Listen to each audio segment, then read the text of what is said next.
안녕하십니까. 한국방송통신전파진흥원 이병현입니다. 여러분은 우리나라에서 한 해 폐기되는 디지털 인프라 폐장비가 얼마나 되는지 아십니까? 저는 오늘 우리 사회가 직면한 매우 중요한 과제에 대해 말씀드리고자 합니다. AI 기술 개발과 산업 육성에 국가적인 역량을 집중해온 대한민국. 전파와 통신 기술의 발전은 시간과 공간의 한계를 넘어 초연결 시대를 가장 빠르게 이끈 동력이 되었습니다. 하지만 그 이면에는 환경훼손과 탄소 배출이라는 무거운 과제가 남아 있습니다. 국내 무선국 데이터에 따르면 매년 14만 개의 기지국이 신설되고 8만 7천 개의 기지국이 폐국되고 있습니다.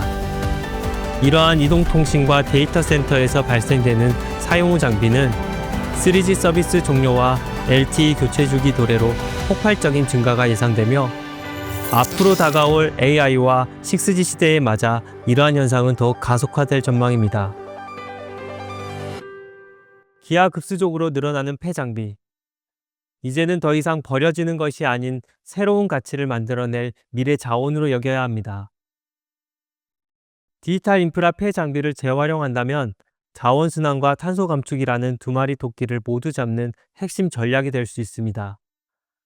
이것이 바로 디지털 인프라 자원순환의 목적입니다. 이러한 핵심 가치를 인지하고 해외 각국은 디지털 인프라 자원순환을 위한 다양한 정책과 표준을 준비하고 있습니다. 순환경제 전환과 전자폐기물 문제 해결을 위해 국제전기통신연합인 ITU는 글로벌 표준 개발과 데이터 수집을 통해 회원국들의 적극적인 행동을 이끌어내고 있고, 전 세계 750개 이상의 모바일 사업자가 참여하는 세계 이동통신 사업자 연합회인 GSMA는 네트워크 장비 자원순환 전략 보고서를 발간하며 글로벌 통신사들의 적극적인 행동을 촉구하고 있습니다.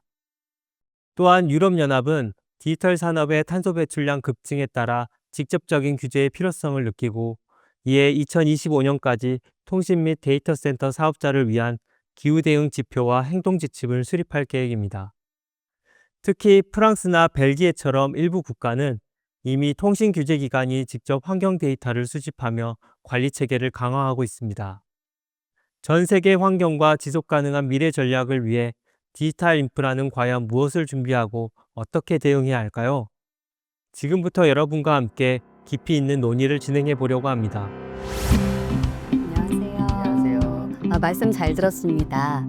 그런데요, 이 디지털 인프라 자원 순환이라는 말이 좀 어렵고 생소하게 느껴지거든요. 네, 아무래도 생소한 분야라서 낯설게 느껴지실 수 있을 것 같습니다. 디지털 인프라 자원순환은 가전제품 재활용과는 다소 차이가 있습니다. 이것은 데이터 센터와 통신 네트워크를 구성하는 서버, 기지국, 교환기 등 산업용 대형 장비 일체에 대한 재활용 계획을 의미합니다. 일반 폐가전과 달리 소수의 사업자로부터 100% 수거가 용이하다는 특징이 있고, 핵심 광물이 다량 포함된 PCB 기판의 비중이 높아 제자원화와 탄소 감축 효과가 매우 탁월합니다. 그렇군요. 최근 KCA에서 이 디지털 인프라 자원 순환 연구를 진행하셨다고 들었는데요. 구체적으로 어떤 내용인지 궁금합니다. 사실 지금까지 우리나라의 자원순환 정책은 생활가전, 전기차 배터리, 태양광 설비 등에 맞춰져 디지털 인프라 폐장비는 정책적인 관심과 관리 대상에서 상대적으로 벗어나 있었습니다. 이러한 관리 소홀로 인해 PCB 기판 등 고부가가치의 부품이 해외로 상당량 유출되거나 유해물질 장비가 방치되는 문제가 발생하기도 했습니다. 또한 국내 재활용 업체가 폐장비를 해외 재련 업체로 판매하면서 국내 재련 업체는 재활용 원료 확보에 어려움을 겪어 구조적인 비효율이 발생하고 있습니다.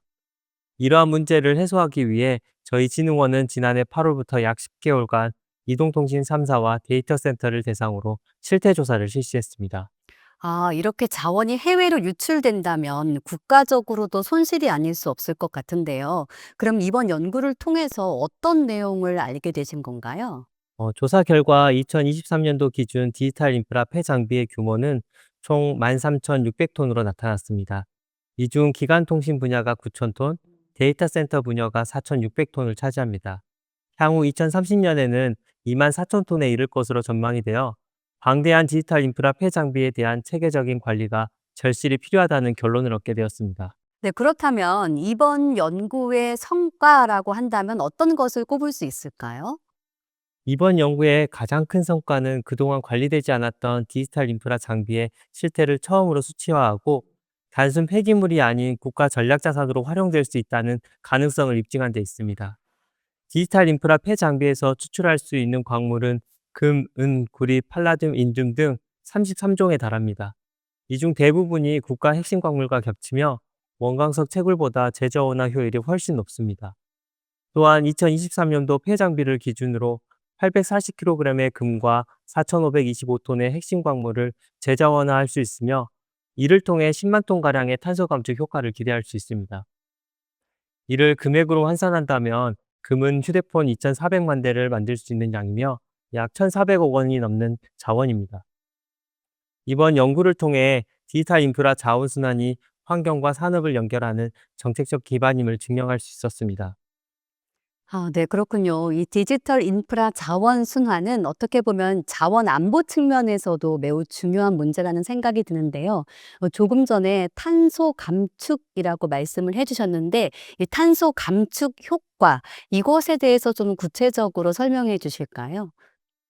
디지털 인프라 폐장비의 재자원화는 원광 채굴과 비교했을 때 알루미늄은 95%, 구리는 85% 이상의 에너지 절감을 할 수 있습니다. 구체적인 분석을 보시면 서버와 기지국 장비는 일반 폐 과정과 비교했을 때 3배에서 최대 6배 높은 탄소 감축 효과를 낼 수 있습니다. 서버는 7kg CO2, 기지국은 9.8kg CO2에 달하는 탄소 감축 효과가 있는 것으로 분석되었으며 이를 바탕으로 2023년도 폐장비를 재자원화할 경우 10만 톤 CO2를 감축할 수 있을 것으로 나타났습니다. 어, 효과가 정말 대단한 것 같은데요. 하루빨리 제도화돼서 꼼꼼하게 관리되면 좋을 것 같습니다. 이를 위해서 그러면 필요한 정책이나 규제가 있다면 어떤 것들이 있을까요? 현재 가장 시급한 것은 제도적 기반을 마련하는 것인데요. 저희는 이번 연구 결과를 통해서 기후부, 과기정통부, 이동통신사 등과 정책적 방향에 대해 지속적으로 논의를 하고 있습니다. 첫 번째, 디지털 인프라 특성을 반영하여 폐기량, 광물 함유량, 처리 결과 등을 확인할 수 있는 별도의 제도가 마련되어야 합니다. 두 번째는 단순 수거를 넘어 폐장비 회수부터 재활용까지 전 과정의 이력 통계를 관리할 수 있는 시스템이 필요합니다. 세 번째는 폐장비 내 정보 유출 위험이 존재하는 만큼 기업의 책임 있는 폐기를 유도하고 보안과 환경 측면을 고려한 인증 기준이 마련되어야 합니다. 네, 굉장히 현실적이고 체계적인 방안을 제시해 주셨는데요. 오늘 이 자리를 통해서 디지털 인프라 자원 순환이 탄소 중립과 자원 안보라는 국가적 과제와 얼마나 밀접하게 연결돼 있는지 깊이 있게 인식하는 그런 시간이 된 것 같습니다. 아, 그럼 마지막으로 이 디지털 인프라 자원 순환이 의미하는 바를 정리해서 말씀해 주시죠. 디지털 인프라 자원 순환은 미래 경제의 핵심 동력이자 기후위기 극복을 위한 중요한 해결책입니다. 저희 진흥원은 디지털 인프라 자원 순환을 통해 탄소 중립을 이루고 통신 산업의 지속 가능한 성장을 위해 노력하겠습니다. 네, 오늘 디지털 인프라 자원 순환에 대해서 알아봤는데요. 이를 위해서는 국가적인 차원의 노력과 관심이 필요해 보입니다. 오늘 도움 말씀 감사합니다.